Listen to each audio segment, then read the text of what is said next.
Prepping the rage cage. Your computer will crash at 2. I know. Shit, dude. Yeah. If your PC starts to fuck up, dude, just try to turn off your webcam and see if that helps any. Like maybe it's like a. I don't know. It's not. It's like Right. it's the for some reason it's the down that's causing nothing. Okay. All right. Shit. All right, I'm ready. Sorry. All right, we're broadcasting. Everyone's listening to that now. So. Okay. Dicks on dicks. Yep. All right, ready? Here's countdown time. 3, 2, 1, go. Noinch. We're good. Smoking. What fuck? I forgot the song now. Who's got the blunts? We got the blunts. Yeah. Rolling blunts and smoking. Okay. All right, you guys ready? Yes.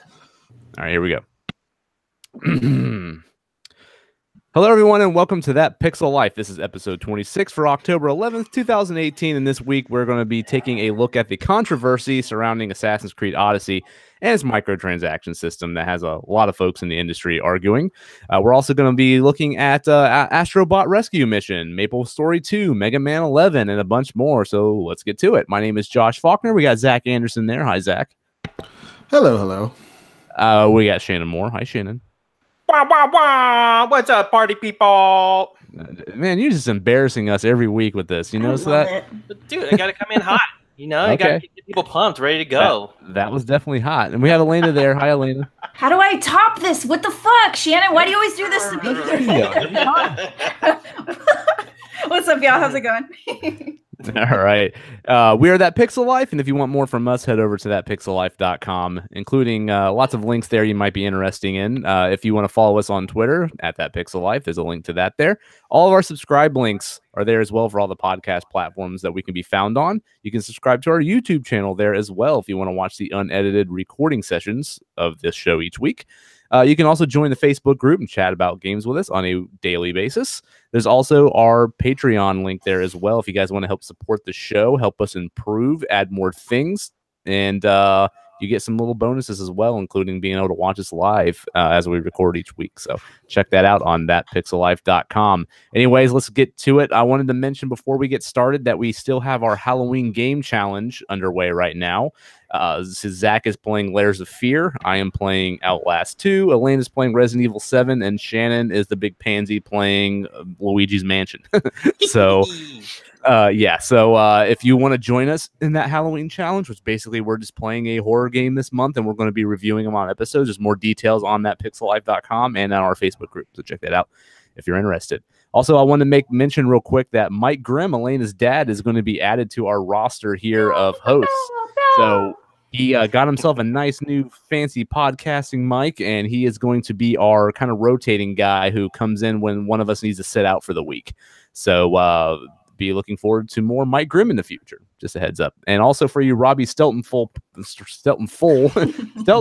fans out there as well, he has expressed interest in coming and hopping on again soon. So we're going to have Robbie come back here soon as well and join in the discussions here and there. So also Call of Duty 4, Black Ops 4, whatever Call of Duty this is now, that hits Friday. Anyone biting on that?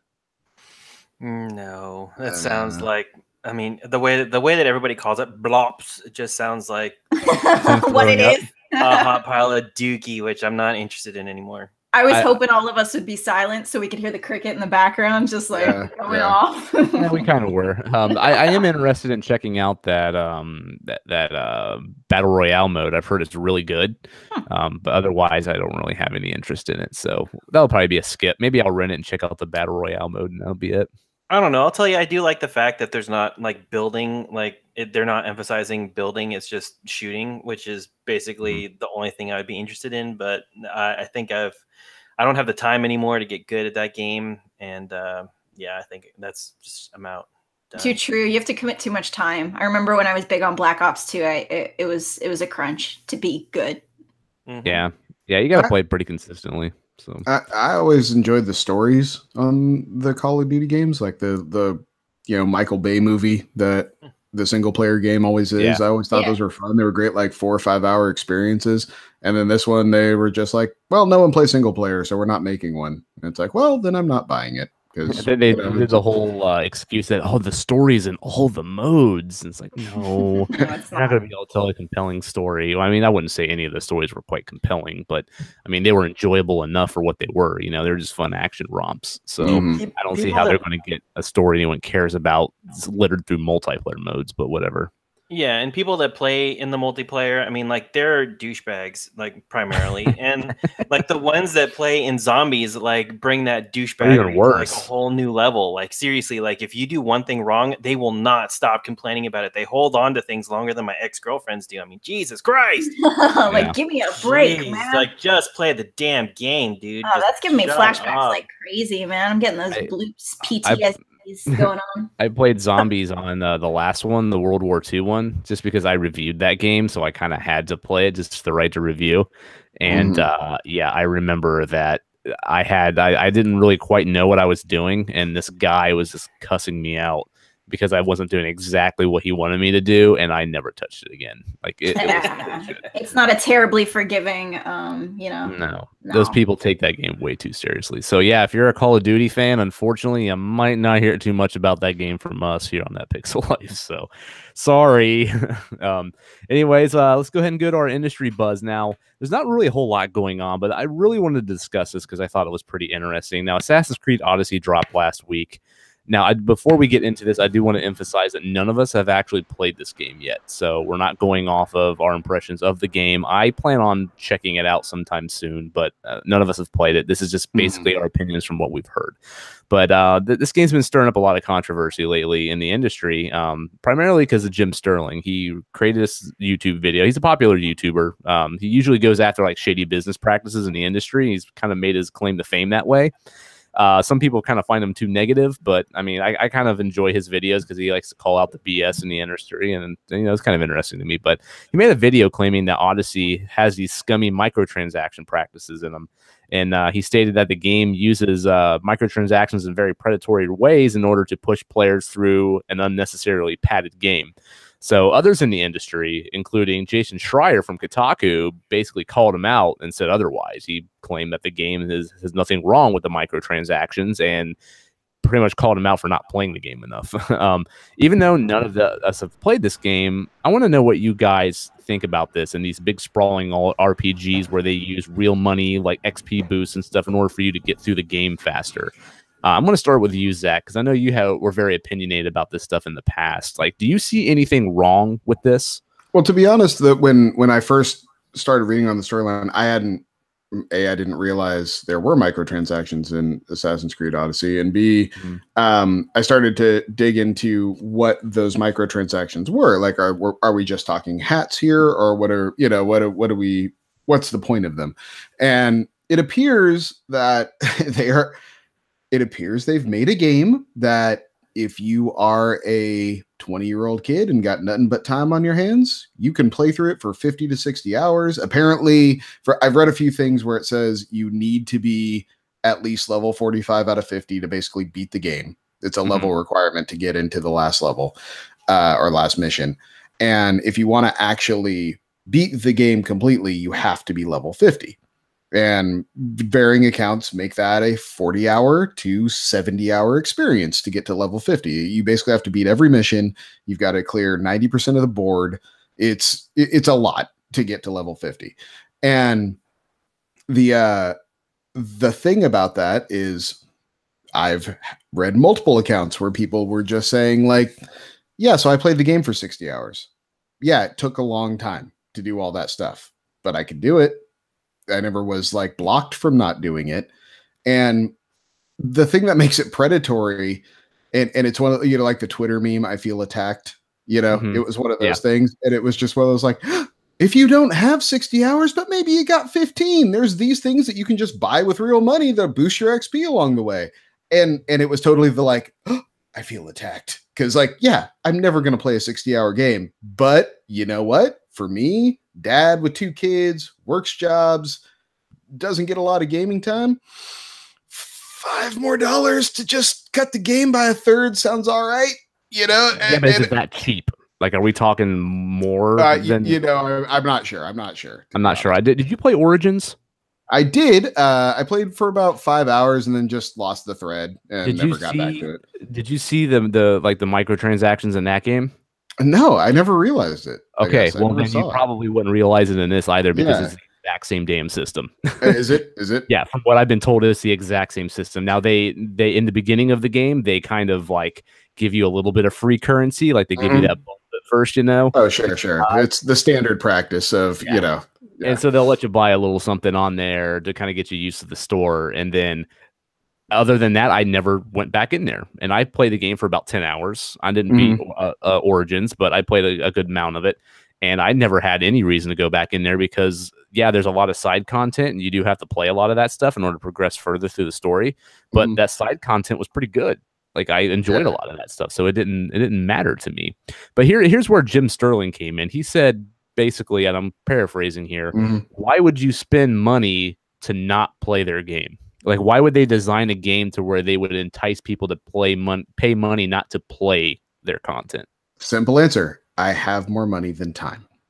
It's the very simple answer. Like, if you're telling me that they can be Witcher 3. Witcher 3 is a great example. There are side quests in Witcher 3 that are better than the main story. Like, straight up, hands down, they're an hour-long experience that is so much better than the actual story arc they're trying to tell you. Red Baron comes to mind. It's like it's one of those type of things. But you Bloody Baron, you know Red Baron Snoopy. I was thinking. Well, I got Red Wedding was what I was thinking, but yeah. So it gets to the point where it's like, yeah, but I like that stuff, but I want to just see what the story is. I want to just get to the point, and I don't have 100 hours to put into it. I just don't. And he's making a valid point. Why would you entice someone to skip all of this content you spent time and money and effort making? At some point, to Jim Sterling's point, is all that just padding? Does any of that really need to be there? Even if the point is to pay more money just to skip past it. And I guess for me, it becomes does the story you're trying to tell compel me enough to want to see it end? Because I got 6 hours into Assassin's Creed Origins and it didn't. I was fine walking away from that one. Like, yep, it's one of those. I like the fighting system better. Okay, moving on. Like it was just, I don't know. So, I mean, I do see both sides of that coin, but I happen to fall on the business's side of I'd rather have people see the end of this story and not, and keep buying the next one because you want to see what happens on the next game because you have the storyline. Or, do I want to placate these kids that'll spend all this time and money running around these things wearing different hats? It's a weird it just comes down to video games being a really weird time. They want to. These companies want to make video games like it's still 2000, and none of it works that way anymore. While they're still charging the same price as they did in 2000. Why don't they just do what they've always done? Like make the story a shorter story. Don't put that cap on it where you have to be freaking 90% of the way through the game and have most of the power-ups to beat the game. Just give us let us mainline the story if that's what people are focused about. And then if people like that universe, if they like that game, they're going to play everything else. Add additional stories, or maybe, give subplots like The Witcher, like have those side quests that are going to be set pieces that people are going to want to play, that people are going to talk about, that are going to get the buzz out there. And, allow people to play in small chunks and small bursts instead of, requiring this huge time chunk. Then if people want to throw some coin towards your marketplace, that's fine. I think I can see what he's talking about there in that respect, kind of like they're forcing you down that road to where, if your time is limited, but you still want to see the end of the game, you're going to feel more pressured to buy that stuff. And I really want to play this game too, but the problem is I'm not going to put 60 hours into it. There's no way. By the time I get to a certain amount of time in it, I'm going to probably see something else I want to play and move on. But see, I think that's where companies like Ubisoft or any of these major publishers, video games are stuck between two worlds. When I had the time to play this game, We're talking like PS2 era, when I could the last time I just sat down and put 80 hours into something, that was probably PS2, beginning of PS3. And see, the problem is they've been making games for that age group since we were kids. That like 8-year-old to 18-year-old that's sliding into 15 to 25, like that's who they were making games for all that time.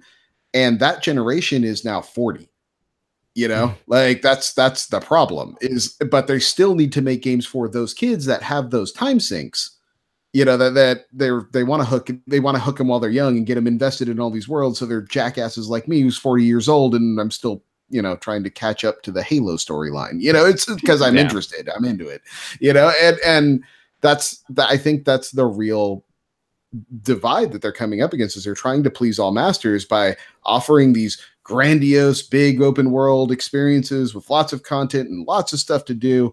But at the same time, trying to appeal to my old ass, going like, yeah, but you can just get the story. Like, just go do that. And I feel like Spider-Man does that really well. Like, they give you the option of just breezing through the story in like 12 hours, or you can play all the side content and beef it up to 30, 40 hours, But, and like Shannon said, I wish that they gave you the option instead of forcing you to drag through all this content you don't have time for, or give me money. Alaina, I'm sorry I cut you off. So no, it's okay. That's my biggest problem with this, is like you shouldn't have to spend extra money when you've already spent this much out of pocket. You know what I mean? You can spend $60 and 60 hours and get the full experience, or you can spend 60 plus however dollars and cut the experience in half. And I do like what Zach said though, and it really gave me a perspective that I wasn't thinking of, because I was going into this as a 20-something with a ton of time on my hands. You know what I mean? I was like, oh, they're just being greedy. All this is greed. But realistically, I kind of feel differently now. Like, maybe it's just another option. You know what I mean? I do like that that's out there. And I do like what Zach said about how we're kind of at a turning point right now where it's kind of stuck in between both worlds, because in a way this does hit both bullets. You know what I mean? Like, you can do this one way, or you can commit the time and do it the other way. And I think that's actually pretty cool, but I don't know how expensive it is. You know what I mean? Like, I'm hearing things about the experience point system was kind of butchered on purpose, so you could pay to make it right. You know what I mean? And I don't know how I feel about that. It doesn't seem like it was done to the level of Shadow of Mordor, though.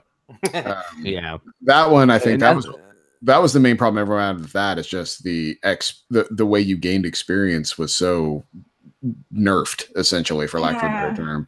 I'm just worried about it being malicious. You know what I mean? It part of it does feel like a cash grab under the guise of giving players options. I think it's their idea of a win-win-win. Yeah, and I'm no stranger to this. I mean, I've actually participated in stuff like this before with Forza Horizon 3. I spent the $3 to reveal all the collectibles on the map, so I didn't have to go hunt them down. I knew exactly where they were at, and I could just go drive over there and get them. It's in Forza Horizon 4 as well, and I'll probably pony up the $3 to do that because it just saves me time. But that's a one-time purchase of $3, and that's it. And that's, to me, is affordable. I don't know about Assassin's Creed, though. You might have to keep pumping out money for these experience boosts in order to get you through the game a little faster. And I just don't know how often you have to pay for it to make that 60-hour experience more of a 20 or 30-hour experience. So until I know that, I can't really decide if this is like super predatory or not. But I do understand. Like, I get it. Like, why would you want to pay money to skip all this crap in the $60 game you paid for? But at the same time, like Zach said, I don't have the time to do it, and I want to play the game. Like, I would love to play this game. I would have bought it day one if it was like a 15-hour game. Yep. But I just know I'm going to drag my feet on it and never finish it. So now I'm waiting to get it cheap, so I can just check it out, get my fill, and move on, like I did with Origins. Here's what you do. Here's what you do. Right? I think I got it solved. So you pay $60, you get your base game. Then you have like your gold edition, and then that gives you like I don't know, like a 20-hour campaign, and then you have like the unlimited edition. Yeah, which gives you like the 90-hour motherfucking huge, oh my god, package. Like, I mean, like you have the 3 tiers. No, well, that's what I'm saying. That's all you got to do. Don't butcher us, or like, put us over the barrel and give us the, make us pay to get to the end of the game. Like, now, the problem I have with that And it's a very real problem that's been 2 generations now in video games. We are literally paying within $20 what people paid 35 years ago for a video game. Mm-hmm. Literally. Like, and it's insane to me. Do you understand how expensive all this stuff is now? Like, a game like Assassin's Creed probably cost 9 digits to make, you know? And so when they're trying to sell basically a percentage of units more for literally the same price, they have to do this. Otherwise, games need to go to $80 or $90.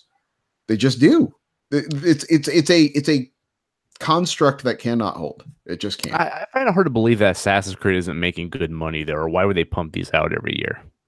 Oh, well, that's what I mean, though. But they still need the revenue. I bet you the revenue is part of why they make money. You know, the getting the discs in the systems is only the first part now, but it has to be if you want games like this.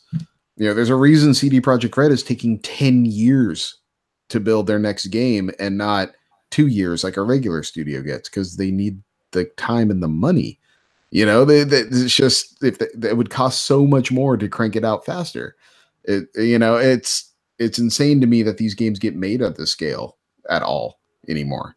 So do you have issue with the all the different like special editions of this game? How they have like the deluxe edition and the gold edition and the Spartan edition, and like there's literally like 5 or 6 of them for this game. I mean, I think all those editions are dumb. Like, who wants a statue? You know, I don't know. But you're giving the player options, Zach. All 9 of these fucking options. Yeah. Right.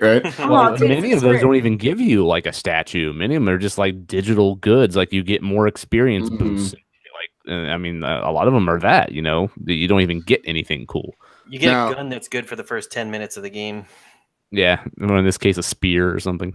Yeah. Now, the XP boost. So I looked it up. Actually, the XP boost is 1,000 Helix credits, which is apparently the denomination they're working with. Yeah. And now this is dirty. 500 Helix credits is $5, but 1,050 Helix credits is $9.99. So basically, it seems like a deal to get that, but now you're left with like 35 credits. So what are you going to do? You better get more money so you can actually spend them. That's pretty like gross. Designer makeup shopping where you have to accrue points and it's always just a little bit off. It's like going to CVS with a coupon. They know what they're doing. It's like, dude. So you have to pay. You're just basically saying you have to pay $10 for a $10 boost. for the permanent XP boost. Yeah. But it's permanent. Permanent, yeah. It's not. It doesn't wear off. That's what they're saying. So $70 for the game. Got it. Like, it just is what it is. See, like, and it's still too cheap. That's my point. That's still too cheap. I'm gonna have to look up inflation rates because, like, really, I mean, I guess you're right. We were paying a good bit back in the day. So I wonder if I get like the extra, the bump up edition from the standard game. Like, I wonder if it gives you that XP boost automatically to where, like, if I use Gamers Club Unlocked, it was like it'd be like I'm not really paying that much more. You know what I mean? I don't know. I mean, it's weird. I mean, and it's funny because like I didn't really have much of an interest in this game going in, but now that it's out, like it got really good reviews, and a lot of people are saying it's one of the best games in the series. And I love like Greek mythology, and apparently Medusa's in this shit and everything, you know, and that gets my bones tingling. You're like, all right, I want to go whoop some Medusa ass, cut some snakes off her head and shit, you know. She'll turn that bone solid, dude. She'll just turn you into a statue. You better be careful. No, man, I'll take her out. But I'm more interested in this game ever since this like infighting in the industry has been going on. This arguing about, you know, is this predatory or not? And there's a lot of people that are on one side and a lot of people that are on the other. And I don't know. Are you guys interested in playing this at all, or is it just me? Oh no, I've been Assassin's Creed is just one of those series for me. It's always on my radar. I just like them. They're just fun. Liked them. They're good time killers. I didn't like these games until Origin. Origin was the first one I really liked. You know what's hilarious is I really liked Origin, but it's the first one I didn't beat. Like, yeah. I've gone through all of them. Syndicate, the London one was great. I thought that one was good. Yeah. But like it's one of those things where I really have been interested in it, and then to hear Alaina's dad just rave about it, it was one of those like, well, crap, I'm gonna have to play this before end of the year, I think now.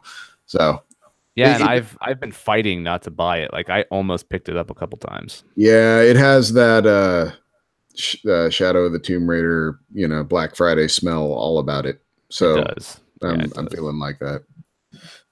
Oh, and Alaina, a NES game in 1990 cost $50, and that with inflation would be $93.77 today.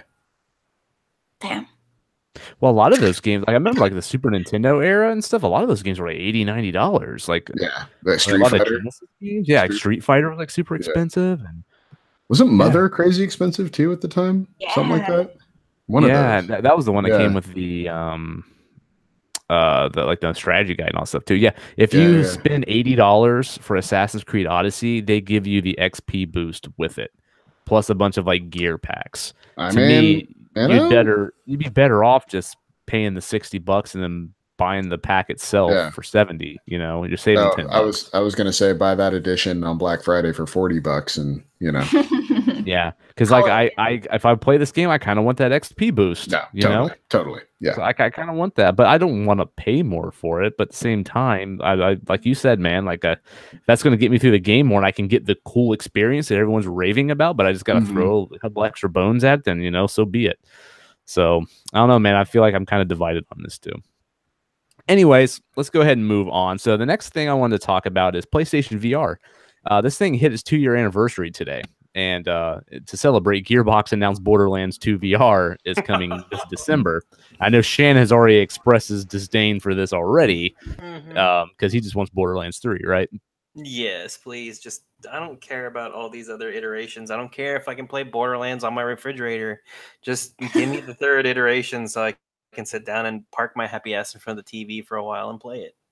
Yeah, and I don't know. I mean, that game seems like it'd be kind of cool in VR. I don't know if I'll buy it, but I'm waiting for the iOS Borderlands 2 that plays like Fortnite.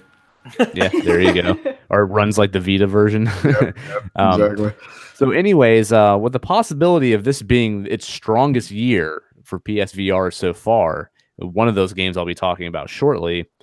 There's still plenty of games coming out for this thing. Are you guys surprised that this thing's still going as strong today? Like, did you anticipate this thing dying off by 2018?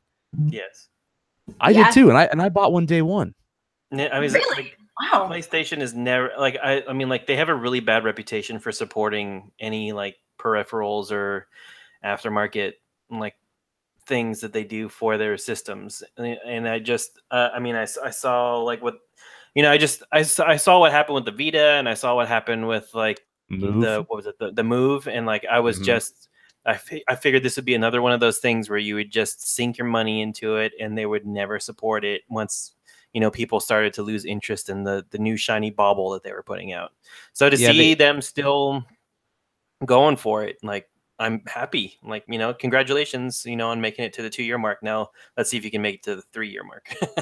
Yeah. So they've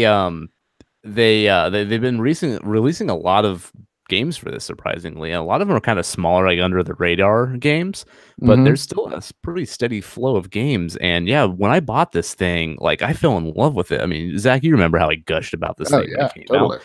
And wasn't that the Batman game you were super into? Yeah, Batman game rocked. Yep. And even I at that time was just like, yeah, this is great, but I'm barely seeing any studios releasing much here, and I think this thing's going to be dead in a year or two. And then with that first E3 hit, and we barely got any news about PlayStation VR. And then now all of a sudden it just came back up, and now they're supporting it a lot. They're dedicating a lot of time to it. Bigger games are coming out. And apparently that Firewall shooter game, that multiplayer game, is incredibly cool in VR. And there's more, games that are being ported into VRs, like experience like Borderlands 2 and Skyrim and stuff like that. So I'm actually surprised this thing's still going on too. Now, do any of you guys, or do you have any interest in buying one? Or are you still just kind of like, no, thanks? I mean, I have one more now than ever. This is kind of what I was waiting for, like the big games, kind of becoming accessible on VR, because besides this, I can really only think of a Resident Evil. You know what I mean? Like, yeah. I'm just trying to think of things that I would play as a gamer, and it's finally getting there for me. But it's too late in the game for me to spend, $200. This is another time when it could probably be like a Black Friday purchase. But if it's cheap enough, this is definitely the opportunity for me, I think. Because I mean, back in the day, it was like really kitschy. I mean, when it was the games that were announced back in 2015 at a like PlayStation Experience, it was like Eagle Flight and like 100-foot robot golf, and and I was just like, oh no, this isn't gonna go anywhere. Eagle Flight was actually kind of rad. Was it? Yeah, I remember seeing him being like, oh, okay, all right, this is cool. But other than that, just being like, this is cool to watch, not cool to do, So it's been 3 years, almost 3 years since then. So I just think I've ignored it, and now I'm kind of like, oh right, it's good. Oops, Yeah, yeah. The tech still needs some improvement though. Well, the motion sickness, I don't want to barf. Like, I'm really worried about that. Yeah, that's no problem too. I think also, a lot of also like the nest of wires you need. Is a bummer. Wireless. Once it goes wireless, I will jump on board. But that's me too. But yeah, or like if there's some way I can rip open my ceiling and get the cords to run from the place where my PlayStation is to like a drop down like from the ceiling, then I'm not. He just lowers it onto your head. I'm just gonna pretend I'm entangled and just get lost in it. It's gonna be fine. Yeah, that thing is a pain in the ass to hook up, and I honestly haven't touched mine in. I don't even think I played it this year until recently. Send it to me so I can barf for places for. And there are some games that made me almost throw up. Like absolutely. Was Resident Evil 7 one of them? No. Okay. That game was pretty good. There's a lot of options that you can tailor the experience to yourself because everyone's kind of different with it. Like some people can get sick, some people don't. I haven't met a person that hasn't played one game that made them a little queasy though. So I mean, it's definitely still an issue. But a lot of games will have you can tailor select like and tweak settings that make it comfortable for you. And so you just kind of play around with those until you hit that sweet spot for you, to where you get more of the gameplay experience like you would a traditional game, but without throwing up. Is it weird to hear? Because I heard you say that like nobody who's worn it has really been okay. That kind of makes me think that it's even more immersive than I initially thought. That people are actually getting motion sick most of the time. Or like, it depends on the game. Like if you're playing like a full blown first person shooter with camera movement and everything, it's that moving the camera and your head at the same time, but like you're just sitting or standing there, it just throws your whole body off to where it makes you kind of motion sick. And so like Resident Evil 7 is a good example of that. Like they have it to where you warp around instead of just actually full blown camera motion with the right stick. And I turned that off because I wanted to play it like I would Resident Evil 7, but I just have the whole immersive head control thing. And it did make me feel a little weird at first, but luckily I adjusted to it and I was able to play through the entire game that way without getting sick. Wow. So it just really depends on the person in the game. There was a game called Loading Human that it was like an adventure game, and that was like full like first person and everything. And that game, like I played it with normal first person controllers, but with a VR headset, and it made me almost throw up. Every time I would walk close to a wall and the wall would be in my face, for some reason I would get really sick. So there was one moment in that game where I played it for about 30 minutes and I literally had to take the headset off and sit for about 20 minutes and try to fight not to puke. Yeah, it's still a problem, definitely. All right, so let's go ahead and go on our weekly consultation, because this leads right into PlayStation VR, because I've been playing Astro Bot Rescue Mission.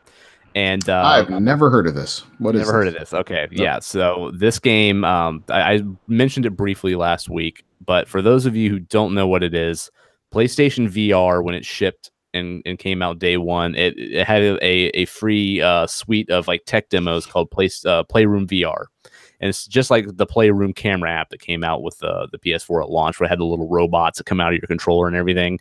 It used those little robots, and they had these little just tech demos in VR and little mini games that you could play. And one of them was a platformer. It was a one-stage platformer, and people fell in love with that little platforming game. So people gushed over it so much. And then when I played it, it was one of the most impressive things I played in VR. I thought it was amazing just how different a platformer felt in this setup. So it was so popular that Sony got Japan Studio and a developer together, and they made a full-blown game out of that little tech demo platformer, and it's called Astro Bot Rescue Mission. So they basically take the concept that was introduced in that tech demo, and they just built a whole game around it. And what this game is you play as this little robot. You can just call him Astro Bot, I guess, or whatever. I mean, it doesn't really have a name. They're just Astro Bots. But the game setup is that you have this spaceship in space, and obviously because it's a spaceship, so it'd be in space. But it's full of these little robots, and this alien and this UFO shows up, and he destroys the ship, and all the little Astro Bots fly out of it in space all over the place and get lost. So there's only one left. So the one that's left jumps into your controller and kind of lives there, and you have to travel to all these planets and these worlds looking for all the lost robots, and then you have to defeat a boss in every world to get a piece of your ship back to rebuild it so you can get all the Astrobots back in and fly to wherever you're going before this guy wrecked your shit, basically. And very simple setup.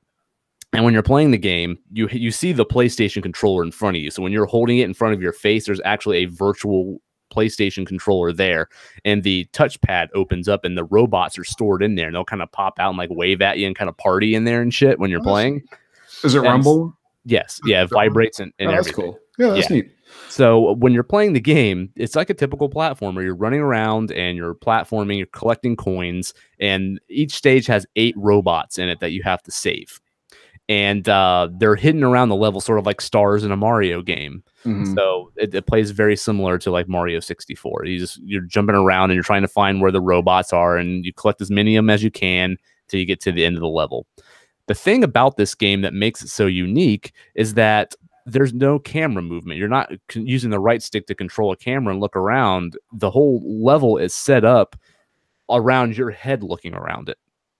So like there could be a robot like down in a hole, and like you can't see him unless you actually look over to the left and actually like stand up a little bit and look down the hole, and like, oh, there he is. So then you control a little robot to go down there and get him.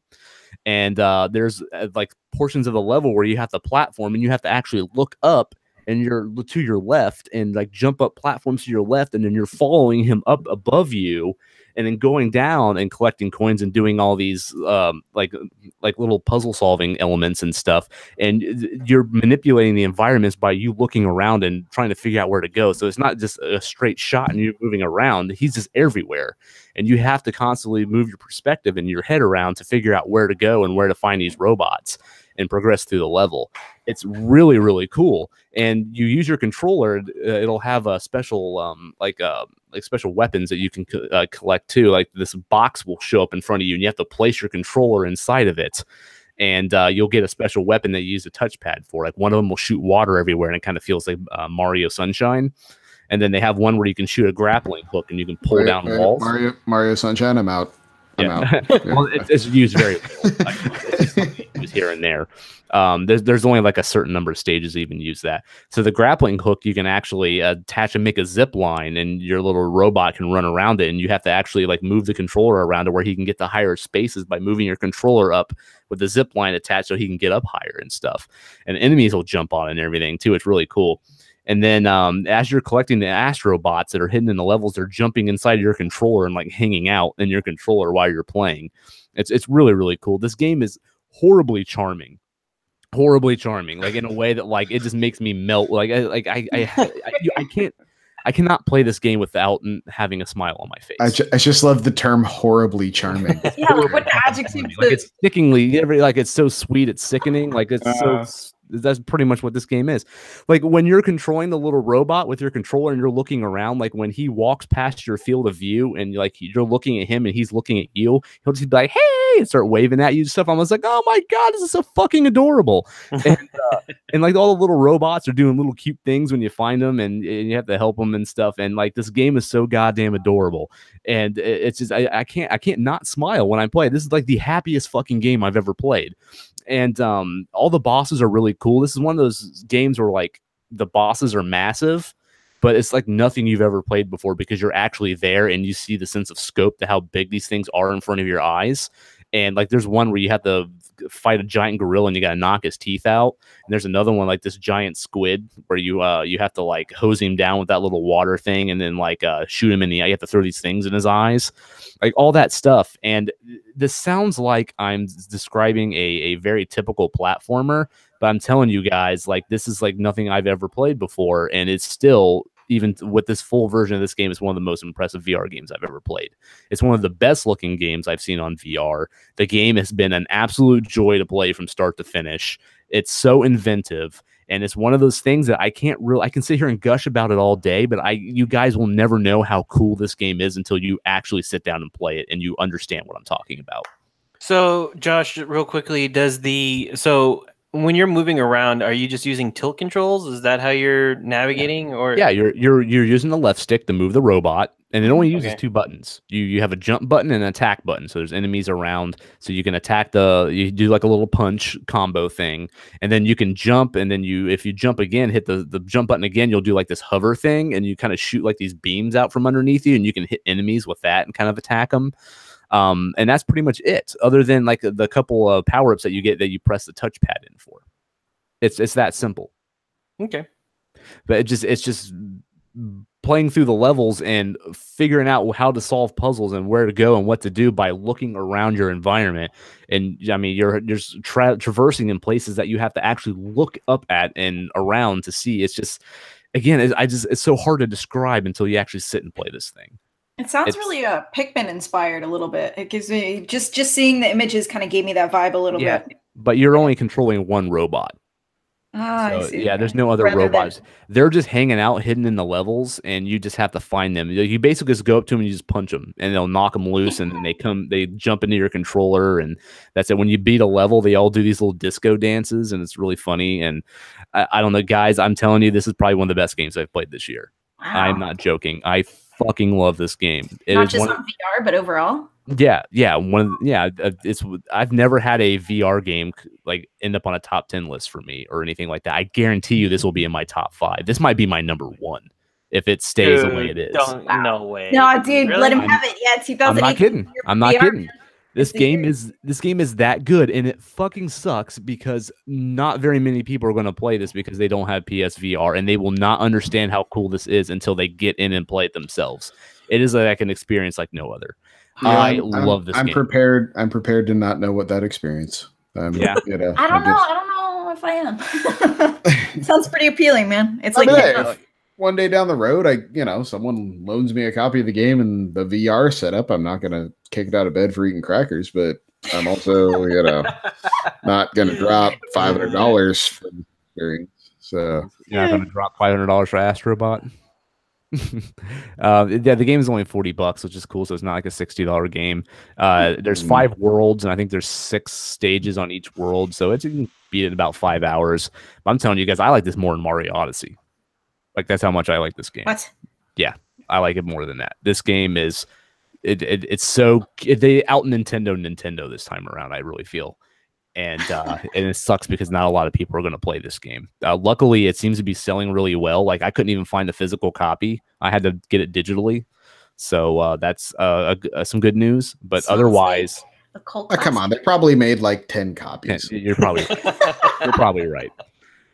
But yeah, like this game, like I love it so much, but it bums me out because I know not a lot of people are going to play it, and it's that damn good. It's really good. So if you have PlayStation VR, please try this game, because you will be surprised how awesome a platformer is like this in VR. It is super cool. Anyways, let's move on, Zach. I will say I'm a little jealous. I do want to play it. I want it. I kind of want it after the whole spiel. Like, I hella want it. Yeah, you have kind of swayed me. I feel like I at least have to try it. But yeah, like if you know someone with a PlayStation VR headset, like borrow that shit and play this game. Like it really deserves to be played. They could make this game outside of VR and it would still be fun, but the VR, everything is cooked around VR in this game, and it wouldn't be the same without it. Like, it wouldn't have the impact that I'm giving it right now if it wasn't for the VR stuff. So I mean, there's even puzzles in the game where you have to like use your head and like headbutt shit to like get it out of your way.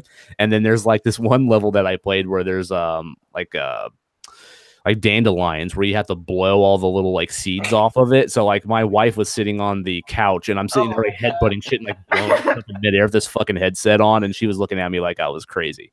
But yeah, yeah. Well, I didn't have the TV on either because I just put the headset on and turned the TV off. So I'm like, why have the TV on if I'm not going to pay? And I don't know, she doesn't care, so she didn't actually get to see what I was doing, which is even better. Yeah, so she just thought I was wigging out with this thing on my head, and it was so really so much. It's so nice when you're contractually obligated to stay with someone. It's yep. You just get to be able to like do shit like that. It's great. Yep. All right, Zach, man, what have you been playing? You've been playing more Forza, right? Forza, oh my god, I would love to play a lot of other games, but every time I have some time, I fire up Forza. I can't stop. Goddamn, that game is so good. That's how I was before I got Astro Bot, and I'm almost done with Astro Bot. That game's not very long, so I'm very close to finishing it. But once I do, like, I'm right back into Forza. Man, that game is so good. Yeah, it's everything about it. That just, I mean, we gushed about it last week, so we won't have to go over all those details again. But just how the cars feel on the road itself is something that game gets better than. I mean, I'll go back to like Gran Turismo 2 was the last time, or Gran Turismo 3, was like that last time I felt like what I'm doing is connected to the car directly on the road. And Forza just blocks it. Exactly. It takes a little time to figure out, rear wheel, four wheel, all wheel, where's your power coming from, the boost and all that stuff. But once you kind of get okay, I'm going to drive rear wheel drive cars. And once you get that like system and how to steer it, it's natural. It's the easiest way to steer in a game. Like, I don't slide all over the place all the time. I'm not, braking isn't insanely difficult to time. It's just driving. Like, you just can drive, and it feels great. And I do it as often as I can, which is all the time. I got a really nice Camaro in the game, and that fucker slid around on the road so bad that I had to go back to my little green Ford Focus I had in the game. What season were you in? I was in autumn. Yeah, man. Once you get some of those storms come through and like the roads are always wet, it's just yeah. How are the how like in 3 there was the major races for each carnival, each event, and they were the end of it. The last one was a little lackluster. Yeah. Are these better? Are these events better? They're very similar. Like the first one you do, I guess I won't spoil it, but the first one you do is very similar to the race the train event in 3. Kind of that same deal. The thing that makes it better is, and it's hard to believe, is just what I was saying. The driving is actually better. So you feel like it's way more of a skill challenge than, I mean, there were some of those on 3 where it was dumbass luck that I made it. It's just, I happened to land on this wheel at that moment and it straightened me out and I was able to go. And where this one, I've done 2 of them and I haven't felt like either one was, wow, I just lucked into that one. When I played where I did, I think I've done 3 of them. Yeah. And I don't remember what it was, but there was one of them that I raced and I actually lost it. But luckily you don't lose. You still go forward. You don't have to keep playing it until you win. But I barely lost to that thing. And it was a little tough. It was definitely felt like they were more challenging because all the ones in 3, I breezed through them, no problem. But some of these, when I win, I feel like it's by the skin of my teeth. I barely get there. They feel more thrilling this time around, I would say. Yeah. But they're still very fun. It's just, it's one of those things. If you have an Xbox, I don't understand how you don't have this game. Because I don't have the bloody money. Well, there's that. But I mean, or you don't like racing games, if you're Robbie. Even Robbie apparently is playing this game right now. Well, because they did the smart thing and put it on Game Pass. It's tapping back into our earlier economy section. It shows you the value the revenue streams make when Microsoft is willing to just let you have it if you're paying the $2 a month or whatever deal you happen to score. They're willing to just be just have it so you can buy stuff and cars later. Because you're not going to feel like you spent any money on this, because it's part of the subscription, and so it shows you the true value those revenue streams have to these companies now. That's the point here. I like some of the ridiculous dances that you earn in this game for your like little avatar character. Yeah. Like Yeah, I have the floss one, and like every time like I do one of those scenery things, like my guy's just doing the little floss thing, like on some canyon somewhere, and it looks absolutely stupid. But yeah, man, I love that game to death. I can't wait to get back to it. Like I'm trying to get through Astro Bot so I can get back to this game. But I'm probably gonna stay up way too late tonight after we're done recording. Yeah, this game and Astro Bot are like neck and neck for like my game of the year right now. It's crazy how much Astro Bot like impressed me. But yeah, you would not have you wouldn't have had either one of those in a top 10, maybe top 5. You would have maybe had for Forza in your top 5, but I don't think going into this year you would have had either one of them. I didn't even know Astro Bot was a thing until like a month ago. Yeah. So yeah, I don't know. Anyway, so I picked up Mega Man 11.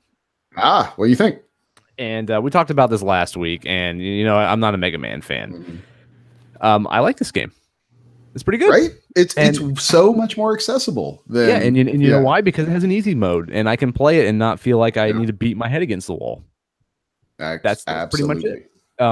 For the most part, it's your typical Mega Man game. Plays pretty much the same. You go and you pick a robot, you play through its stage, you beat the robot at the end, you get his power, and you move on to the next one. You know, I thought it felt like a real good refresh. You know, the graphic upgrade is very welcome. It's very nice. You know, yes, we all love the 8-bit Mega Mans, but come on, let's give us something new. His running animation's a little goofy. It looks like he shit his pants. I'm not gonna lie. Running sideways. Also, check out, really look at the slide the next time you do it. He's straight up just scraping his face on the ground. No way. It's like, Who knows that? Yeah, like just look at it the next time you do it. It's one of those. The first time I saw, I'm like, I can never unsee this now. Damn it. Yeah, that running animation's a little, but I mean that's a very minor complaint. Yeah. But I mean, I like the double gear system. Like it is nice because there are some situations that things come at you so fast that like it's nice to be able to slow down time and kind of get your composure. When it turns into a shmump all of a sudden. Like, yeah. And then there's like the power shot that you can get like with the other button, and I don't really use it that much. I use the slowdown one more than I do anything.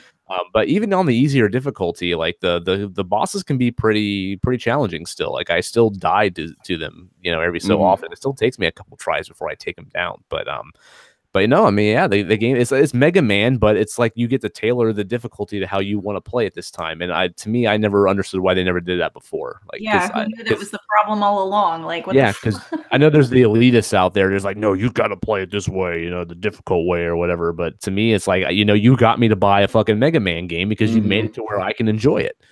So there you go. You got more money. now the part of this I'm really curious about. Tell me about the Hori D-Pad thing, because that's, I mean, they're ugly as sin, but a good D-pad would definitely help a lot of games, not just Mega Man. But so remember when D-pad, Zach? Yeah. Well, you remember when you would say that. Remember when the demo came out and I bitched that I couldn't play this on the Switch because it was terrible and like the little buttons sucked and the analog stick sucked. Yeah, that Hori D-Pad fixed all that for me. Now, did you try the game without the D-Pad? Yes. I thought the controls were vastly improved from the demo. I still had a problem with it. Like to me, I wasn't as accurate on that thing. Okay. So just to jump into it real quick, I wrote a review for this Hori D-Pad Joy-Con on our website. So if you want to read the full impressions of it, you can get it there on thatpixellife.com. But this thing, like you said, yes, they are butt ugly. Like there is no option that you can get that looks nice on your Switch. They look stupid. I had to get the Zelda one because that was the only one I could find. These things are actually kind of hard to find. But this is a Joy-Con that Hori made. The analog stick is pretty much identical to the one on the Nintendo Joy-Con. The little L button on the top is raised a little higher, and it's a little more clicky than the one from the Nintendo version, which is a little weird, but it's fine. Like I never had a problem using it. The trigger feels the same. But now instead of those little face buttons, the 4 little face buttons on it, you have a full-blown D-pad, and the D-pad is really good. It's just like the right mixture of like stiff but mushy, you know, like kind of a kind of halfway in between to where like it feels good. I played Dead Cells with it. I played Mega Man 11 with it. I played Luminous Remastered with it, and all of those games felt significantly better to me. It's a good D-pad. The only problem with the thing is that there's no wireless capability at all. So if you want to pop it off and use it wirelessly, you can't. If you want to put it in a Joy-Con grip and use it like in tablet mode, you can't. It has to be attached to the Switch itself in order to use it. That's a pretty big negative. Yeah, but for me, I primarily, if I'm going to play it portably, it's going to be attached to the system. Otherwise I'll just use the Pro Controller and problem solved. But do you ever use the Joy-Cons when it's docked? No, not since I got a Pro Controller. Yeah, I go through phases where it sometimes it feels super comfortable just hold each Joy-Con, but sometimes I guess it depends on the game. Not in the grip. Yeah, separate. Okay. Yeah, see, I don't like doing that at all. Like they have to be in a grip for me. Now, see, like Mario Odyssey, I played most of the game that way. It was actually recommended that way too. It felt really comfortable to do. Yeah, but like Dead Cells, I always use the Pro Controller. Yeah. But yeah, Dead Cells played much better with that Joy-Con, that D-Pad Joy-Con. I can totally see that. Yeah. The thing also doesn't have rumble in it or any sort of rumble whatsoever, so it's kind of weird that one Joy-Con's vibrating, the other one isn't. So there is that. To me, like vibration in a game's not that big of a deal. They could cut it out completely. I wouldn't give a shit. I'm just so conditioned to it now because we've had it for how many generations now? Like half the time, I don't even realize it's there when it's vibrating. For me. So the only thing that really felt different was with the Xbox One when that came out, where they would vibrate in the triggers. Like that kind of felt new and nice, and that's nice in Forza. But otherwise, I don't care about the rumble, so they could cut that out, and that's fine. If I had to choose between the two, if they made like a more expensive version of this, I would rather have the rumble in there than the wireless because I always have that thing attached to my system anyways. But otherwise, like this thing's $25. It has a really good D-pad on it. Everything else is fine. I think that if you play your Switch portably a lot and that lack of precision is a big problem for you, this thing's very well worth buying. It's a nice little tool to have in your little Switch case. I've slapped mine on my Switch and I haven't taken it off yet since I bought it. So my Switch looks significantly less cool with it on there, but it is really nice and the D-pad's great. So it fixed a lot of my complaints I have with the Switch. So it's there if you guys want to check it out. I think it's worth buying, but it definitely has some glaring issues if that's a problem for you or not. So, all right, Alaina, you've been playing Maple Story 2, right? Did we lose Alaina? Did she fall asleep? Did you? Sorry, guys, my mic was muted. Yeah, you're fine. So Alaina, Maple Story 1 is a game I actually played a lot when I was younger. Really? Yeah, and I didn't even know there was a Maple Story 2. Yeah, it was just recently released. I think it's in like beta or something along the. No. It launched officially on the 10th, I think. But I don't know anything about Maple Story. I don't know a thing. So this is completely, way out of left field for me. So I don't have a lot of experience with it. I downloaded it partially obligatorily because my boyfriend wanted to play it. I think he has nostalgia goggles on. But it's cool. It is what it is. I can tell, a lot of the people are playing it. The nostalgia is heavily rooted, in their hearts and in their heads. There's a lot of love there, but it's fun. It's fun. It just kind of is what it is. Like if you've ever played, a massive MMORPG in the past, you kind of know what you're getting yourself into. If you ever played Ragnarok when you were younger, it's kind of like that. So is it still 2D, like side scrolling? No, it's 3D now, and it's like top down. So it's a good bit different in that sense, but just the MMORPG aspects are pretty similar. Like, you can have a fortress and you can build your own house, and there's character creation, and the classes are all pretty basic across the board. I think there was one class that I was interested in, the Runeblade class, but it's not selectable right now, or at least at my level. So I like that they sectioned it off in terms of difficulty. I don't know how many MMORPGs do this, just because I'm not really in that scene right now. I'm pretty big on community first person shooters, but like the assassins and the berserkers, the close range players are easy, and then the priest and the healers are a little bit harder, and then they have moderate classes. And I basically went back to my old Team Fortress 2 days and picked a heavy weapons guy. Like I'm a heavy gunner, and it's fun. It's good to just, I don't know, sit at the end of the map and just kind of provide support. This is one of these games where if you're not playing with friends, it's not as fun. I don't know about you. Did you ever solo play with Maple Story? Yeah, I just played it by myself. Really? It was like a side-scrolling, like 2D game back then. And I played a good chunk of it just for fun when it came out. I don't remember like sticking with it for very long though, but I put maybe 10 hours into it when I was younger, and yeah, I had some fun with it. But yeah, this sounds much different to me. I'm actually looking it up right now because this I doesn't was sound looking like at the it same too. game. Really? It sounds that much different? I mean, in terms of like 2D and 3D, that's a good bit different, but the gameplay I still feel is like similar. You know, just kind of a hack and slash. Is the building necessary in this at all, Alaina? God, I hope not. I haven't played that much. I hope it's not. I hope not. It's so authentic too. No, look, man, this really isn't my game, so I'm not certain. I don't even know if I'm gonna go back and play it. All I have are like my initial thoughts, and it's cute. It's something I would definitely recommend if you have young kids who are on the PC a lot. But I can't see it being something I go back to. But I'm also a liar because I said I was going to stop playing this mobile game Shannon recommended me, and I haven't yet. So I can't really say much. So we'll see next week if I'm still playing MapleStory 2, because the level cap's at 60 and I'm at like 20, you know? So yeah, the art style is like pretty much the same as the first game, except now it's 3D and it's sort of like isometric, kind of old school Zelda looking. But yeah, it looks like it has similar gameplay, just not in a 2D perspective anymore. Yeah, exactly. To me, that really seems to be one of the biggest differences. To me, aesthetically, it's still very colorful and bright. And again, I haven't really played one. I maybe a couple of hours as a kid, but it's all out of my brain. I completely forgot it was 2D, to be honest. But yeah. It's got these like mini obstacle games. It's definitely something you play in a group of friends. I can't imagine solo playing this just because it seems so group oriented this time around. There's so many like obstacle courses and like raid battling in terms of, you know, stuff that just requires you to be with multiple persons at once. So I think I need more friends to play this, and I don't know if I'm going to find them, you know? Yeah, so that's a deal killer with an MMO for me. If I can't play it by myself, like at least a good chunk of it, like I'm automatically turned off. Yeah, I'll put a little bit more time in, we'll see. But I was having more fun playing in a group than playing alone. It wasn't tremendously rewarding, but I didn't give it enough time, I feel like.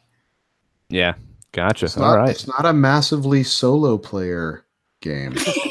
It's not an MSO. Wait, no. Yeah, exactly.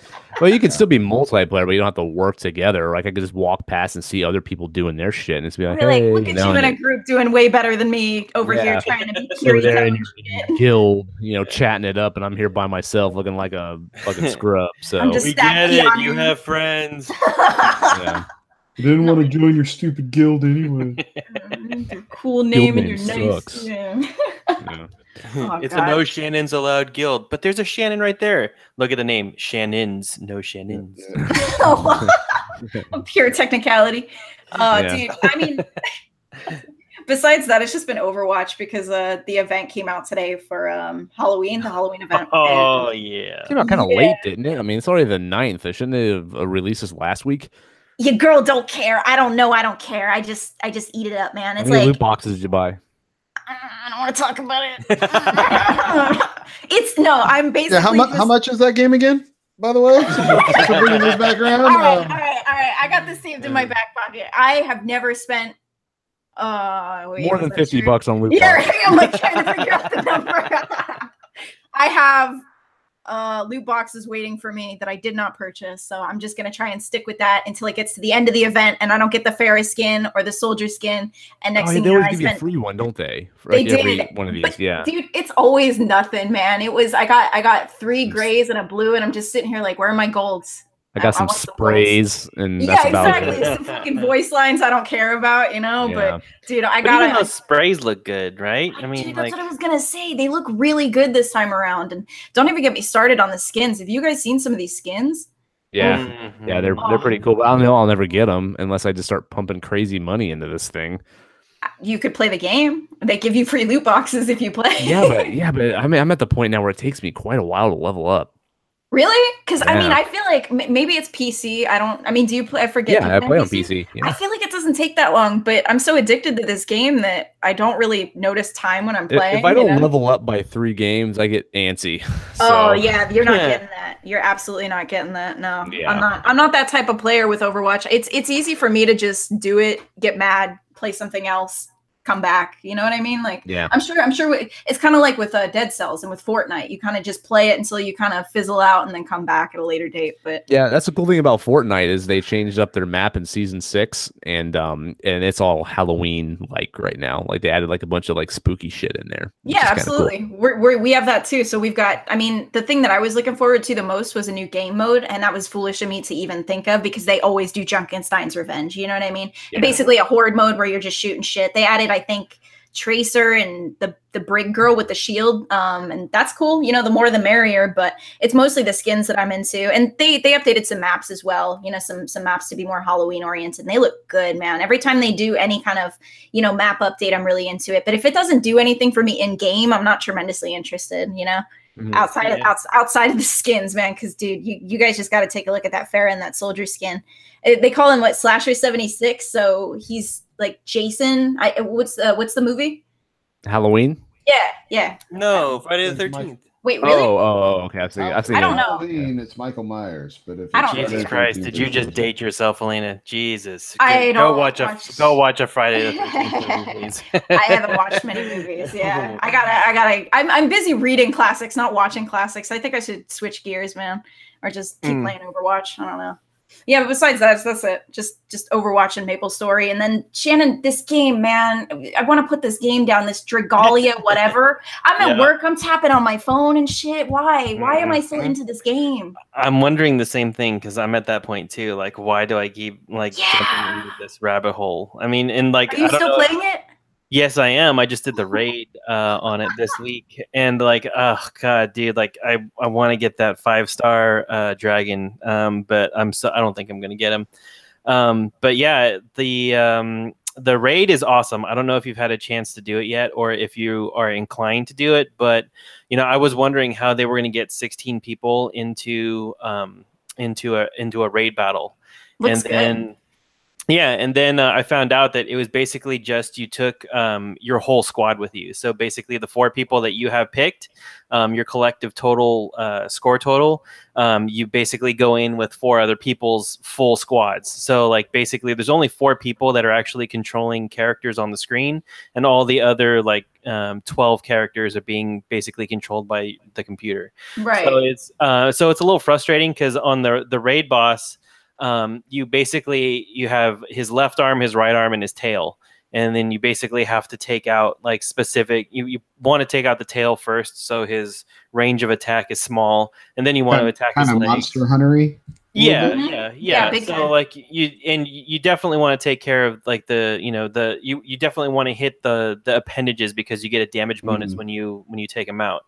So to find out the mechanics of it, I was really relieved because I didn't want to be waiting in a queue for a long time. Yeah. The one thing I noticed though is that people shot up in that raid real fast. So you basically started out at like, I think the first one is like 8,000, and the second one is 16, then 24, and then 32. I think is the top tier for the raid battle. Right, and like I've only been level. Yeah, and I've only been able to pump my characters up to fight in the 28,000 level like cap.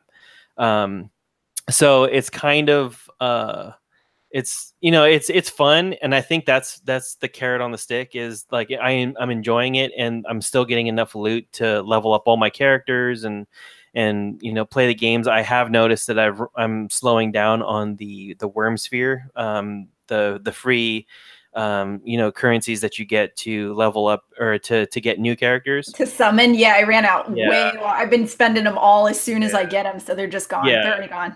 And it sucks too because like with this raid, they unlocked the seasonal the water characters that you can get in this next month. So it kind of sucks because I blew like every single one like you did probably. Like I just mass summoned like everything that I could, just cleaned out my closet, and now I can't get any of the cool new people. So, and that's the problem with gacha games. They get you good, man. They really do. And I've also I think I got to like chapter 6, like probably halfway through chapter 6, and I'm starting to hit levels that I can't beat. Co-op. Use co-op. Dude, the co-op in this game is so good. That's one thing I'm really impressed with. Is it's super easy to just queue up and play. Yeah, and that's great. And and the fact that like you can use your friends' avatars more than once is awesome, because I think I used your character like 6 times today Yes, to you're get welcome. through a whole bunch of levels. Yeah, like she kicked ass. So so I mean it's starting to get more grindy. I'll be interested to see how much longer I go with it, but I'm glad there is at least one more person playing it with me. I'll see you next week, bro. Yeah. I know, right? I straight up deleted that shit. I Yeah. saw where that tunnel was going, and I went, nope, nope, not for me, not again. I haven't touched it since I initially played it. Is this game like beatable? Like, is it have an ending or? I would I think don't so, know. given the quest system, but I don't think anybody's strong enough to actually, beat it. You know what I mean? I think they did that shit on purpose. There was a guy today who I pulled into one of my groups, and his dragon was redonkulous. Like I haven't even seen it yet. Like that's how crazy, like huge this thing was. I mean, it was different colors. It took up like half the screen. I was like, what the hell is this? That's one of the 5-star pools right now, and that's the thing I like about this game. So you can turn into a dragon, but then you can level up your bond with your dragon and stay a dragon longer. The longer I'm a dragon, the happier I am, and that's basically the ideology I've adopted for this game, and it's made it a lot more fun. So just be a dragon for as long as you can, bro. It'll be fine. Yeah, that's a good ideology for your life, Alaina. Yeah. The longer I'm a dragon, the happier I am. Yes. Dragon energy. Why I sleep all the time. I could just be a dragon. Right? I'm a dragon in my dreams, y'all. So this time next week, you guys think you're still going to be playing this, or is it going to be with Zach and I in the phone graveyard and the recycle bin? I was talking so much smack last week that I can't even sit here and say I know what it's going to be like next week. I'm gonna keep playing. It's easy because it's something to do at work mindlessly, because I have a desk job. I don't have a job that keeps me away from my phone for very long. So it's easy to just throw that bitch on auto and level up, and I think that's part of the reason why I'm still playing, because I've gotten to the point where I'm grinding. I'm really having to grind it out. I'm not getting, in-game currency anymore, and it's not as easy, but it's easy to just hit auto and forget about it. But then at that point, it's like, is it really a game, Yeah. Right? I think I might give it one more shot and continue playing it just to see if it grabs me, but I'm thinking with Zach on this one. Yeah. I downloaded that Civ 6 for iOS that they released. I'll talk about it a lot more next week, but that's the one taking all my time mobilely these days. I almost bought the Professor Layton game that is released on iOS. I looked at that pretty hard too, because those games are the awesome. I got my lunch hour. I got 30 minutes to kill it, waiting at the doctor's office or something. I feel like those games were made for mobile. Yeah, it's a port of the first one, and I never played that one. I played the Miracle Mask one on 3DS because it was like a Club Nintendo freebie I got back when they were like giving you free games and stuff on the normal. And I played that game and I liked it quite a bit, so I do want to play that. I played the first Phoenix Wright on my iPhone. And that's the way to play that game. I feel like that's another one that really translates. I never played those games, and I got it on my iPhone, and I actually really enjoyed it. So objection. Yeah, there's more of those on iOS too. I need to try to get some more stuff to actually play on this $1,000 phone I own. So that's where I'm at too, and I just kind of want to throw this out there. I'm looking for a new game to get just hooked on my mobile device. So if anybody has any recommendations out there, I will definitely take them, because I'm looking for a new lover, y'all. I'm looking. Have you played the what are they called, the Monument Valley games? Nope. Check those out. They're really cool. There's 2 of them. You could also do Bridge Constructor Portal Edition. That one's pretty fun to kind of futz around with for a little bit. Bridge Constructor. Wait, I'm looking for games that are free, yo. No, that's not free. No, that's not free. Then don't play The Room either, because The Room games are rad. Dragon Ball Legends is free too. Ooh. What's this? Wait, what's this bridge? What now? Bridge Constructor Portal. This is actually kind of cool looking. Yeah, it's freaking awesome. It's hilarious too. If you play, it's actually a game I do play on my phone with sound on. It's one of the few. It's a game. It's a game I actually had to remove from my phone because it was taking too much time. Wow. It was one of those, like, this is just causing me problems that I'm playing this much. So this looks too fun. Yeah, you're right. Oh man, yeah. If any of you out there have any more recommendations, I'm very into it. But I'm also kind of looking for games that are a little on the free side. You know what I'm saying? I want to say Marvel Strike Force. No, put it away. I want to say Bridge Constructor was like my number 6 game of the year that year. I'm serious. Awesome, dude. I spent so much damn time with it. I don't think I've ever had a mobile game on my game of the year list before. I got one right now. With that room one? Yeah, Old Sins, The Room. It's man. How much is that? Is that like what, $5? Yeah, they're always $4.99. Yeah. Maybe I'll give it. I didn't really care for the first one that much, but maybe these newer ones are better. I don't know. So it's let's talk about The Room real quick. It's hi, Mark. It's a much more expanded, very nice, by the way. Pass a football around and totally. How's your sex life, Mark? I did not hit her. I did not. Hi, Bobby. I'm sorry. Go ahead.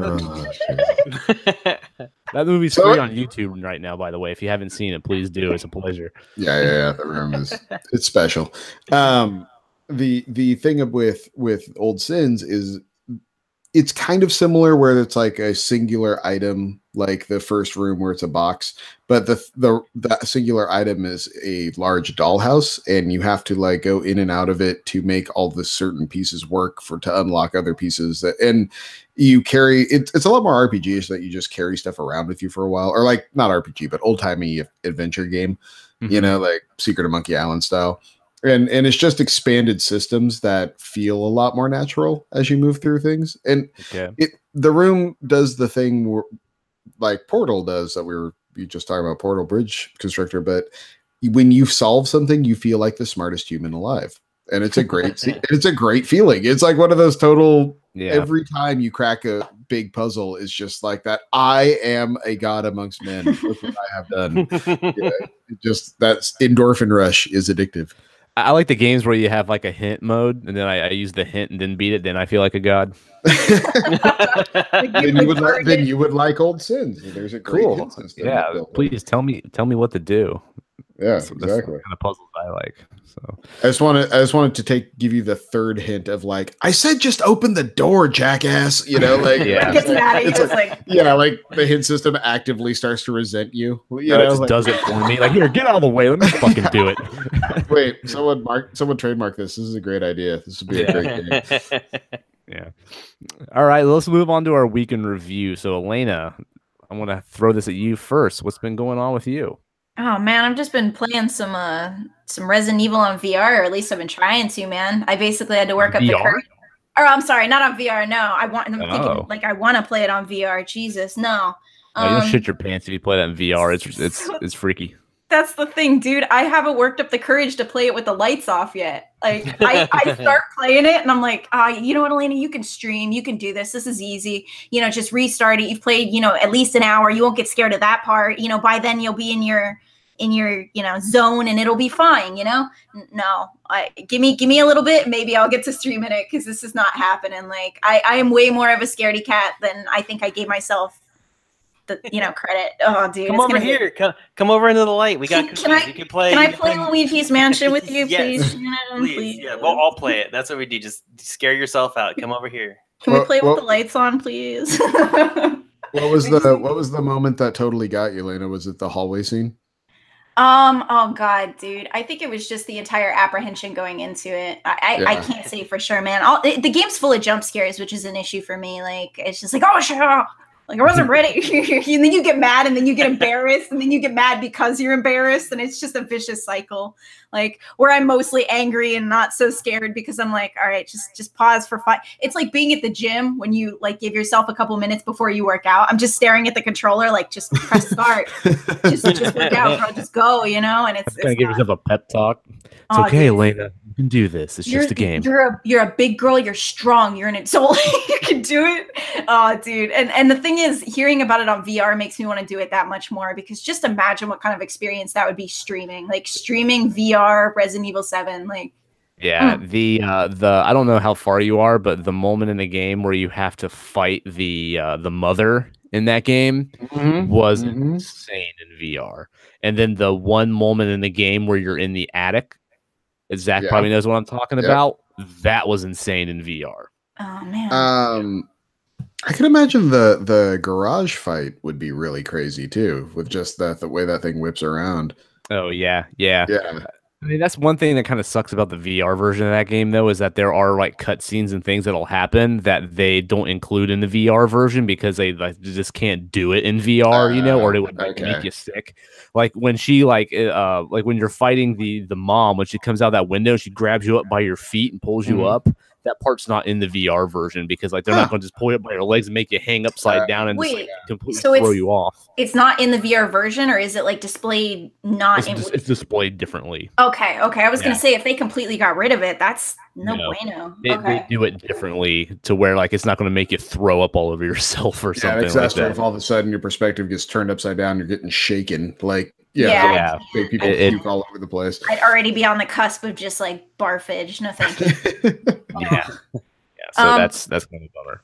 Besides wanting to play Resident Evil 7 on VR, even though I can't play it with the lights on, my boyfriend's birthday was last Thursday, and just doing that entire thing, now that we're living together, was a completely different experience, and I really had an opportunity to like come through for him. And I even asked him, I'm not gonna lie, I went a little cash crazy this time around because I have a better job, and I just figured why not. I don't have any kids or anything like that yet. So after everything was said and done, and I gave him all these nice gifts, I asked him, I was like, so what was your favorite part? The classic question.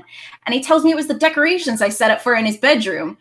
And I went to the dollar store and I got some decorations and set it up. And he's like, that's my favorite part. That was the best part, coming home after a long shift and seeing that. And I was like, man, it just reminded me of like a child parent moment where you go out like all out for Christmas for your kid. You do the whole Santa thing, and they end up really enamored with like the box that it came in or something. You know what I mean? Yeah. Like, I was so happy he was into that, man. It was such a blessing, and just the entire experience was really nice. But after I, really put my time and energy into like taking notes, getting him the best gifts he wanted, things like that, and he's like, so it was the confetti in your bedroom, and it was all the balloons that I blew up, and it's like, damn, dude, that's how you found a good one, And yeah, it was cool. It was cool. Plus, he's 25 now, so I'm looking forward to him renting a car for me and driving my lazy ass around. So now we can both do it. Yeah, when you live together, it's kind of hard because like you can't like wake up and be like, oh yeah, I got to go buy all this stuff like on the day of their birthday, so it's like you got to make sure you prep beforehand because once your ass wakes up in the morning, you better be in birthday mode. Oh yeah.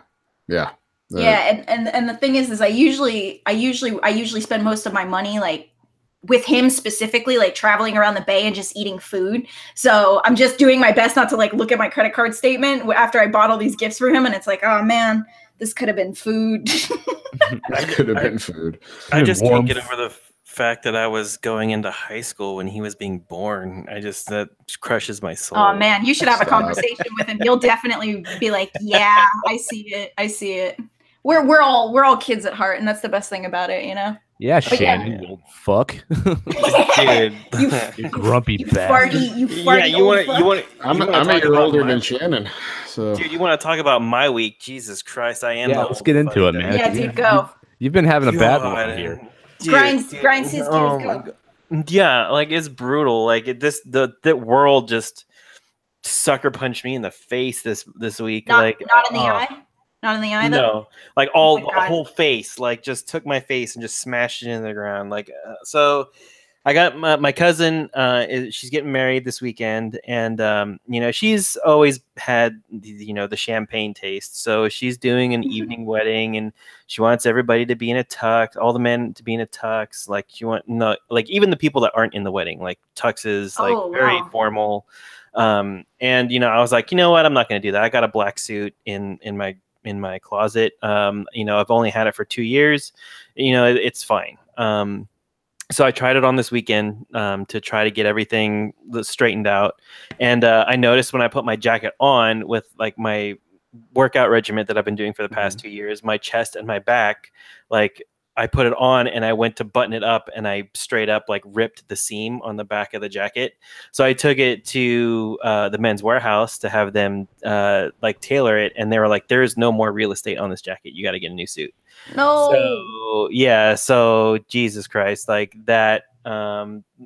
that. And then my eyes have been bugging me since I got the metal stuck in it. So I went to the optometrist to go see what was going on with that. And apparently I have astigmatism in both of my eyes. So your boy's got to get glasses because he can't see far and he can't see near anymore. You get them Gucci rims? No, I got Oakley's, but that sucks because they're going to take about a week and a half because Oakley will not let like lens crafters put in the lenses. Like they have to get like Oakley has like their own lenses on their own frame. So I have to wait a week and a half for those to come back to me. Your response was so earnest. You were like, they're Oakley's, like just so like perfect. No, they're not Gucci. They're Oakley. I would have got that $99 cheap shit, man. Dude, I was trying to find one, but like go to Sears, man. With my insurance, the frames were covered, or so Oakley, like they only cost me like $10. Nice. But like the lenses themselves, because I want like the blue screen and the transitionals and like the scratch proof, like that's what started to rack up a lot of the cost. Yeah, but it's your cousin that's got the champagne taste. Okay. Well, if I'm gonna get the glasses that are gonna be for my better eyes, transition. I want to make sure I protect my eyeballs. Yeah, I don't want to have to buy a pair of sunglasses and then a pair of reading glasses. So screw that, Zach. Anyway, and then so then okay, so here the joys of homeownership, right? Like I don't know if you did this, but when you bought your house, did you get insurance on your appliances? Like, did you get the insurance that covers if an appliance breaks in your house? We did for 1 year, like it was included.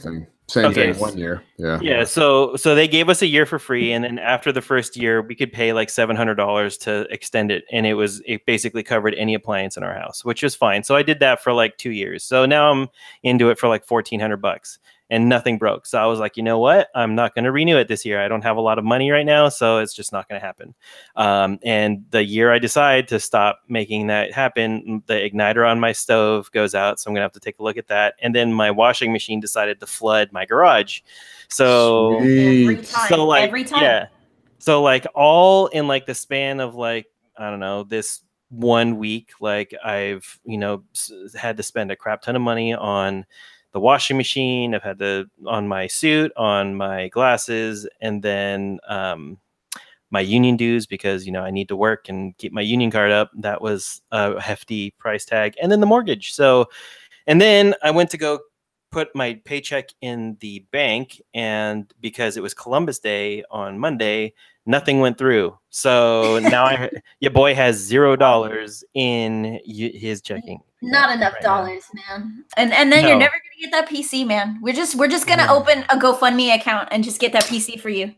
No, on the good note, I did erase boot camp on this computer, and right now, knock on wood, it is holding up. So we'll see how long that goes for. There's silver linings, man. Silver linings, none of which are in your eyes. No, I was going to say, this is where you should have all just been quiet and not moved. So I thought that my computer had frozen, and then you could have just let me cuss out a blue streak of just where here. Yeah, there you go. That's perfect. I'm actually so bummed I didn't think of that, because that would have been great. Dude, you would have. Oh my god, dude, the swear words that would have come out of my mouth, dude. It was just leave it all keep in. rolling, man. Just capture it all. Right. Speaking of household bullshit, so they finally started my little landscaping project this week. They came out Friday and started it. For those of you just tuning in, my backyard is on a big hill, and we had one of the rooms in our house flood because water got in during like a torrential downpour. So we had these drains, these trenches dug, and pipes ran and drains put in and everything. And they finally started it on Friday, and the guys came out, they started working. I went to work. Actually, no, I wasn't. I had that day off. Like my son and I were going out and running a bunch of errands. And I came home, and my yard looked like a fucking war zone. It looked like it looked like Normandy Beach or something. Like in my front yard, it had just all torn up to shreds. And they started getting into my neighbor's yard and like messing up their stuff. And I'm like, whoa, you guys can't do that. Luckily, my neighbor's cool, but like I didn't want them fucking with her shit, So I'm like, okay, so I'm taking notes. I'm like, man, I'm gonna have to let the manager guy or someone know that they got to stay out of her yard. Like that ain't cool. You know, I don't want her to be affected by this. So I go into my house and I'm about to turn on my computer to send an email. My fucking internet doesn't work. They dug into the ground and knocked my internet out because the cable was buried underground. So so I eventually transitioned to my phone and started writing this email to them. But so I called the cable company because I didn't want to just go out there and just start pointing fingers at these guys. Mm-hmm. You know, maybe something just a coincidence happened and knocked my internet out. You know, so I called the cable company. They couldn't send someone out until the next day, so I had like no internet that entire day for the rest of the evening. So you know that sucked. But so the next day, the cable guy comes out and they just unhooked a wire that was attached to this little box in the back of my my house, and they just threw the cable in the yard and just walked away and never hooked it back up. So the cable guy hooked it back up for me and told me about it, got my internet back on. I'm like, man, I feel like an asshole for having you come out here. If I would have known that, I would have just hooked it up myself. But they had so much shit in my yard that it was hard for me to move back there, and everything was dug up and everything. So I wasn't poking around there too much. So they didn't come back for the entire weekend. So my yard just looked like crap for the entire weekend. And so Monday rolls around and my mom comes over and watches my son at our house. And so sure enough, as soon as they show up, boom, damn internet goes out again. They actually like dug in and like cut the cable this time and messed it all up. And they tried to hang the cable from like the tree so they could like go underneath it so it wouldn't bother us. Because at this point, they got my email where I was bitching about it. So they're trying to keep it hooked up, you know, and work around it. And yeah, so they must have drilled into it somehow and cut the cable. So I had to call the cable company again. They came out today, and my mom was here again today babysitting my son for us. And luckily they came pretty early and they got it back up, and they had to like hook up new cable. They have to run new cable once they're done and everything. And it was a huge mess. So I didn't even think I was going to be able to record tonight because of that shit. But they finally got it done today. It looks really nice. Obviously I have no grass right now since they dug everything up, but they sowed seed and put hay over it and stuff. So hopefully I'll have no more water issues in my backyard, but my landscaping woes are hopefully finally over with. So now I get to focus on fixing the actual room that got flooded, which is a whole different beast. Yay. Y'all just have to go through problems to get to other problems this week, it sounds like. Yeah. Pretty much. That's meanwhile, I'm over here eating cake and blowing up balloons. Yeah. So I mean, when I bought my house, I mean, this is the third year. Like this month will be 3 years since we bought our house. And yeah, I mean, every year I've had a major issue so far. So, man, I hope it starts looking up though. Yeah, the next thing I think that'll happen to me is the HVAC stuff will probably go out because it's pretty old. It's hard for me to feel bad considering you bought that house for what people pay for cars. Out here, yeah. That's true. Yep. God, it's a completely different world, man. Just from but I've already pumped. I've already pumped like $8,000 into it, so that brought it probably up to 100,000 now. So I'm not even anywhere. I'm not even anywhere near done with all the crap I got to do to it. So he's still paying 1990 video game prices. Right. It's just the difference with the Bay Area. Do you know how many cars I see that cost more than $100,000 every single day? Just in your morning commute, just in the morning commute alone. How many car crashes did I see that were over $100,000 in the last week? Jesus God. Yeah, it's insane. That's why you don't see my ass out there. Too true, man. That's why people I know who are going back there. It makes perfect sense. Like it really does. Yeah, totally. Well, I'll keep mine short and gaming related. So my wife's sister had my son is off school this week, and my wife's sister was like, "Oh, I'll watch both kids for one day," which is fine, awesome. And I get a phone call around 3 p.m. so we're playing the game, and Jonathan just thinks he deleted everything. Your biggest nightmare. Now, my brain. No, it gets better. He knows he's not supposed to be playing games, first off. Secondly, if you say you're watching a child and you don't play video games, you don't even know how it works. and this kid is going, no, let's play it. We do it all the time. It's fine. Let's play. I probably say no, 4-year-old. You don't do this all the time. I probably would just think that, and we'd go do something else. You know, it's like a substitute teacher, man. You just tell them what you want. Oh, and my son is sneaky enough and smart enough that he totally is well aware that this person does not know the rules. And I will. It's pretty advanced, man. Yeah, no, he's a little bastard, but with all the love in my heart, he's no. But here's the thing that makes it even better. Yeah, is this game? It's the Lego Jurassic World. It was the shared game him and my wife have been playing together this whole time. They've unlocked 50% of the game, which takes a long time to do in these games. They play 3 times a week. It's like a special thing. He deleted that entire game. He actually deleted. Oh, how?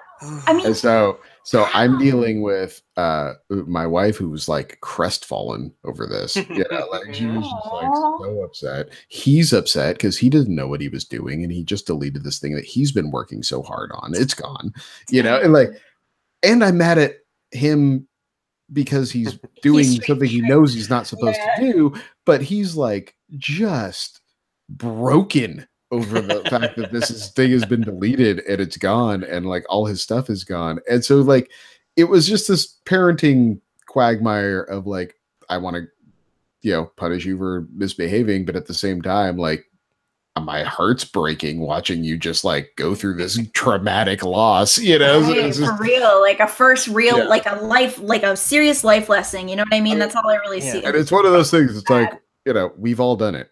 We at some point in our gaming lives, we've all like deleted that file that you never should have deleted, you know. And hey, if it means that he learns and won't do it again, then I guess, you know, we all have to learn that lesson at some point. But I feel like we've all only done it once because it never happened again after that. You never let it happen again. It only takes one mistake. Was it one of those situations where, like, when you pull up your profile, there's just a really easy button to hit, like hit Y to delete it or something like that, and he just happened to hit the wrong button? No, it is. So this system is insane. I actually went through it because I was like, how the hell could he have done that? Right. So, like, I'm thinking. So if you hit pause and go to quit game, wouldn't you think that would take you to just to the main menu, right? Yes. Yes. No, quit game is delete your fucking save and it's gone. Like, there is a save and quit option and a quit game. If you save and quit, it does what you think it will. If you just quit the game, it's not like, oh, well, we're not saving any of your progress up to this point. No, it's fucking gone. It's like, how? Wow, in a game, that's the worst idea. And there's never, and there isn't even like a warning that that's what it does. It just goes quit game. Are you sure? Yep. That's it. Are you serious? Gone. My brain is having trouble. Like, wow. Does your Xbox back up your saves to the cloud? You might be able to retrieve it. Maybe. I would check on that. Cloud saves and stuff. They might have a backup of it and you can get it back. Yeah. I'm gonna be the devil on your shoulder. I'm gonna say, don't do it. The lesson has been taught. Oh, but your wife has to suffer too, dude. No, see, that's really enjoying it now, which means I suffer. You of know, course. This all comes back to them being my systems. You see. I see. Oh, okay. See, my kid has no interest in video games right now, so I say right now because I hope he will eventually. But I mean, he doesn't even really watch me play games, though. I always play him when he goes to bed. So it's like, it's not like, oh, this is something Dad likes, so, you know, and take an interest in it. It hasn't even got to that yet. But yeah, I wouldn't want him. Those Lego games are good gateway drugs. I'll tell you. Yeah, that. They are, and he loves the Incredibles, so I thought about getting the Incredibles one to see if he gets into that. But I hear they're pretty fun for co-op too. So they're not, you know, it would have to be like $20 or less before I would even consider it. But yeah, I wouldn't want him touching my consoles either unless I was there and present. So I don't blame him. That was my whole thing. It's like, and also you don't know how to use it, so why are you? Yeah, he's a big boy, bro. He knows. My kid would load up like something completely inappropriate and start playing it. You know, like what was that game that we played that was really bad? Leisure Suit Larry or something. Oh God. Yeah. Oh man, that game. So fun times, man. Dad lets me play Agony all the time. Yeah. Yeah. All right, man. So let's go ahead and get out for this week. I think we've been here quite a long time, so we'll go ahead and close it out. Before we leave, just want to give guys a quick reminder to make sure you follow us on Twitter at That Pixel Life. We have a lot of game tweets and show updates and stuff that you're not going to get anywhere else other than Twitter, so it's a good place to follow us. Don't forget to join that Facebook group as well if you want to talk to us about games every day. We always post all kinds of news and stuff there as well, so that's cool to do as well. And also, if you guys have iTunes, if you're Apple people, if you don't mind dropping a review for us on iTunes, we'd greatly appreciate it because that helps us out quite a bit. Otherwise, Shannon, Zach, Alaina, thank you guys for another awesome week. Always a pleasure, good sir. I know, it is always a pleasure, isn't it? No. Thank you. Thank you. I'm going to do this again for like 5 minutes. So much. No, it's the best. All right. We'll see you guys next week. Hope you guys enjoyed the show and have a good week. See you next time. Bye, guys. I'm grateful for you. I promise. Bye. Later. Give me the